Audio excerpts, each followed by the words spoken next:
यानंतर घेऊयात बातम्यांचा वेगवान आढावा महाराष्ट्र सुपरफास्ट। शिवसेना पक्ष आणि धनुष्यबाणावरचा दावा या वादाची सुनावणी या सर्वोच्च न्यायालयामध्ये झालेली आहे। ठाकरे गटाच्या वतीने ज्येष्ठ विधिज्ञ कपिल सिब्बल यांनी जोरदार युक्तिवाद केला। शिंदे गटाला पक्ष आणि धनुष्यबाण चिन्ह देता येणार नाही अशी मागणी त्यांनी केली। निवडणूक आयोगाने पक्षातील नेतृत्वाचा विचार न करता निर्णय घेतल्याचा दावा कपिल सिब्बल यांनी युक्तिवादात केला।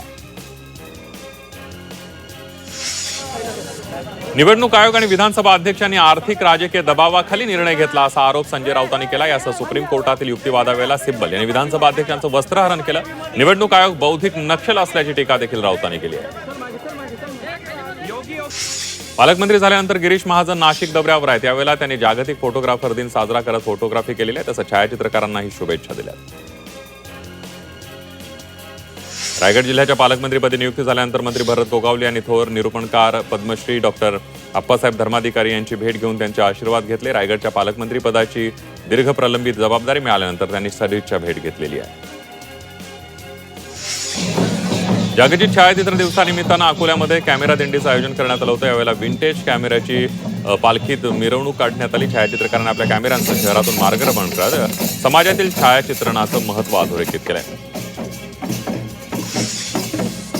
जुन्नर तालुक्यातील पिंपळवंडी इथे एका अल्पवयीन चिमुकलीवर झालेल्या अमानुष अत्याचार आणि हत्येच्या घटनेला खासदार अमोल कोल्हे यांनी प्रतिक्रिया दिलेली आहे। घटना अत्यंत संतापजनक आणि दुर्दैवी आहे। आरोपीला फाशी शिक्षा देण्याची मागणी कोल्हेंकडून करण्यात आली आहे। आमदार अमित देशमुख यांच्या मध्यस्थीनंतर लातूर महापालिकेच्या अधिकारी कर्मचाऱ्यांनी अखेर संप मागे घेतलेल्या अतिरिक्त आयुक्त देविदास जाधव यांना नगरसेवकांकडून धक्काबुक्की झाल्याचा आरोप करत गेल्या 2 दिवसांपासून अधिकारी कर्मचाऱ्यांचं काम बंद आंदोलन सुरू होतं। आमदार अमित देशमुख यांनी कर्मचाऱ्यांशी फोनद्वारे चर्चा करून कामावर परतण्याचं आवाहन केलं। ओबीसी नेते नवनाथ वाघमारेंना Y+ सुरक्षा द्या या मागणीसाठी जालन्यामध्ये ओबीसी समाजाच्या वतीनं मोर्चा काढण्यात आला। या मोर्चातील मोर्चेकरांनी ओबीसी नेते नवनाथ वाघमारेंना पोलीस संरक्षण देण्याची मागणी केलेली आहे। मोकाट कुत्र्यांच्या त्रासाला कंटाळलेला एक तरुण कुत्र्याच्या पोशाखामध्ये थेट जिल्हाधिकारी कार्यालयामध्ये पोहोचला। मध्य प्रदेशच्या खंडवा इथं ही घटना घडलेली आहे। शहरातील मोकाट कुत्र्यांच्या समस्येकडे लक्ष वेधण्यासाठी तरुणानं ही शक्कल लढवली आहे। गणेशोत्सवासाठी कोकणात जाणाऱ्या लाखो गणेश भक्तांसाठी आनंदाची बातमी आहे। मुंबई गोवा महामार्गावरील रस्ता रत्नागिरीतल्या निवळीसह लांजा उड्डाणपूल आठवडाभरामध्ये खुला होणार आहे, त्यामुळे वाहतूक कोंडीचा प्रश्न मिटणार आहे। मालेगाव शहरातून नांदेड अकोला राष्ट्रीय महामार्गाच्या बायपासला जोडणाऱ्या रस्त्याची दुरवस्था झाली, त्यामुळे वाहनधारकांना मोठा त्रास सहन करावा लागतोय। खोकला आणि सर्दीसाठी वापरल्या जाणाऱ्या कफ सिरपच्या नशेसाठी वापर होत असल्याची धक्कादायक माहिती समोर आली आहे। कळंब उपजिल्हा रुग्णालयातून गेल्या 4 महिन्यांमध्ये तब्बल 6840 कफ सिरपच्या बाटल्यांचा खप झालेला आहे। विशेष म्हणजे कफ सिरपची मागणी करणाऱ्यांमध्ये तरुणांची संख्या लक्षणीय असल्याचं वैद्यकीय अधिकाऱ्यांचं म्हणणं आहे। स्वातंत्र्य दिनानिमित्तानं पिंपरी चिंचवड महानगरपालिकेच्या कार्यालयामध्ये विद्युत रोषणाई करताना 43 कंत्राटी कामगारांचा आपण बघतोय विद्युत रोषणाई करत असताना कामगाराचा एका मृत्यू झालेला आहे। या प्रकरणी महापालिकेच्या वतीनं पार्वती इलेक्ट्रिकल्स या कंत्राटदारावर जबाबदारी निश्चित करत नोटीस बजावण्यात आलेली आहे। मालेगाव तालुक्यातल्या गोकसावंगी जवळील मोरणा तलावामध्ये प्रेमी युगलाने आत्महत्या केलेली आहे। 24 वर्षीय महादेव निंबाळकर आणि 21 वर्षीय निकिता कांबळे यांनी 14 ऑगस्ट पासून ते बेपत्ता होते। आंतरजातीय विवाहाला विरोध असल्यानं त्यांनी तलावात उडी घेऊन आत्महत्या केल्याचा अंदाज पोलिसांनी व्यक्त केला। दरम्यान प्रकरणाचा अधिक तपास सुरू आहे।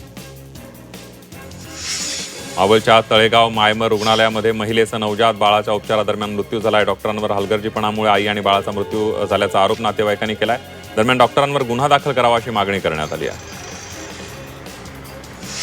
निमंत्रण पत्रिकेवरील वादावर अखेर प्रताप सरनाईकांनी पडदा टाकलेला आहे। प्रोटोकॉलनुसार सर्वांना निमंत्रण होतं, ते नाईक असतील तर आम्ही सरनाईक आहोत, आमच्यामध्ये कोणताही कलह नाही असं प्रताप सरनाईकांनी म्हटलंय।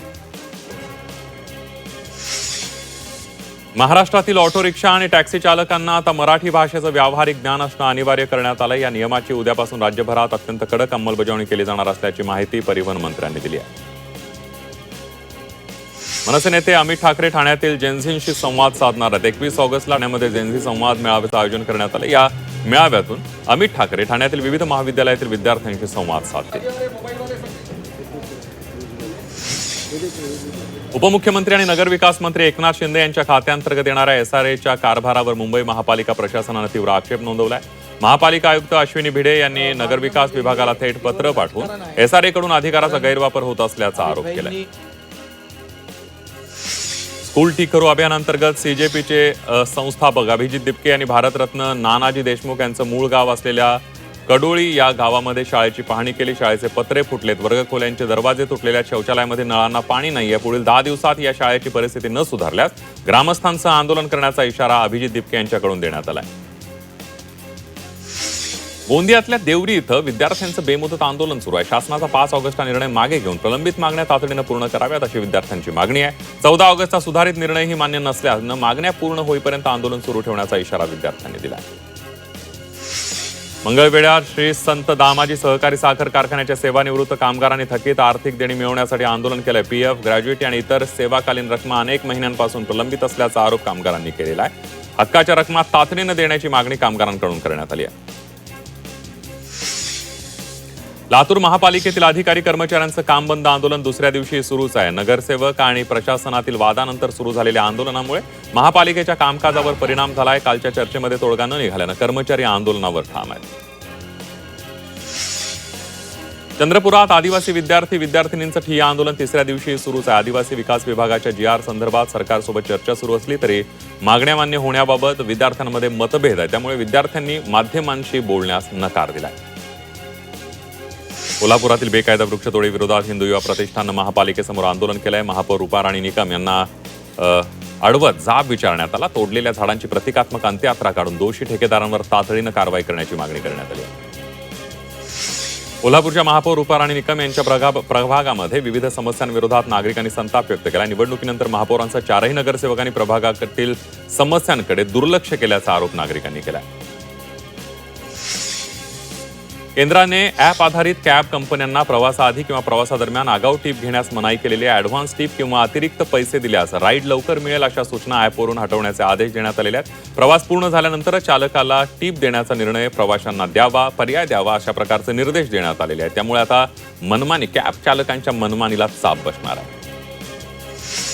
राज्यात दमदार मतदार याद्यांच्या विशेष सखोल फेर तपासणी मोहिमेतून 2,07,00,000 मतदार अपात्र ठरण्याची शक्यता निर्माण झाली आहे. यामध्ये मुंबईतील 36 लाख, ठाण्यातून 28 लाख मतदारांचा समावेश आहे. गणनापत्र जमा न केल्यानं ही नावं यादीतून वगळली जाणार आहे. 24 ऑगस्ट प्रारूप मतदार यादी प्रसिद्ध होणार आहे.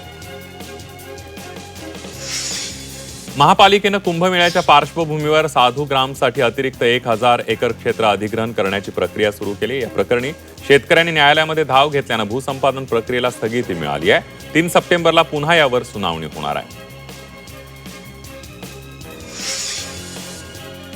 रायगडमध्ये 73 नवीन उद्योगांच्या करारातून 5,400 कोटी रुपयांची गुंतवणूक होणार आहे. अलिबाग इथं झालेल्या जिल्हास्तरीय उद्योग परिषदेत हे MOU करण्यात आलेले आहेत. या गुंतवणुकीतून 4,000हून अधिक रोजगार निर्माण होणार आहेत.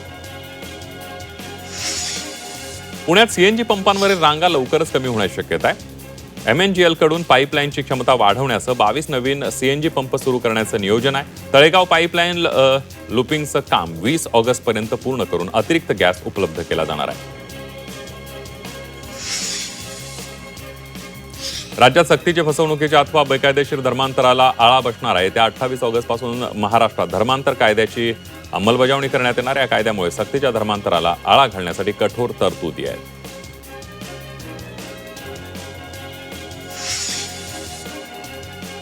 छत्रपती संभाजीनगर महापालिकेमध्ये जन्म मृत्यू प्रमाणपत्रांसाठी नागरिकांची मोठी गैरसोय होते. हजारो अर्ज प्रलंबित असून प्रमाणपत्रांसाठी नागरिकांना वारंवार कार्यालयाच्या चक्रा माराव्या लागतात. नगरसेवकांनी प्रशासनानं तातडीनं लक्ष देण्याची मागणी नगरसेवकांकडून करण्यात आली आहे.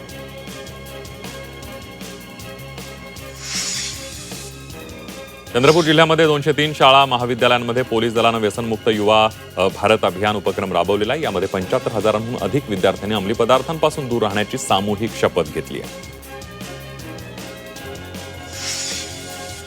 अवघ्या 3 वर्षांच्या विवान मंजुनाथ साव्यानाने सलग 5 तास रोलर स्केटिंग करत उल्लेखनीय विश्वविक्रम नोंदवलेला आहे. मल्टी लोकेशन स्केटिंग मॅरेथॉनमध्ये सहभागी होत विवानने जिद्द, चिकाटी आणि आत्मविश्वासाच्या जोरावर ही कामगिरी केली आहे.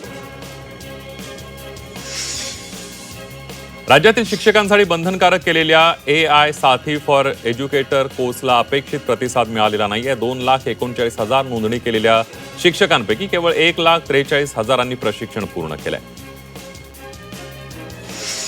रत्नागिरी जिल्ह्यामध्ये पावसाचं जोरदार पुनरागमन झालं असून चिपळूण, गुहागर, खेड आणि संगमेश्वर तालुक्यामध्ये मुसळधार पाऊस झालाय.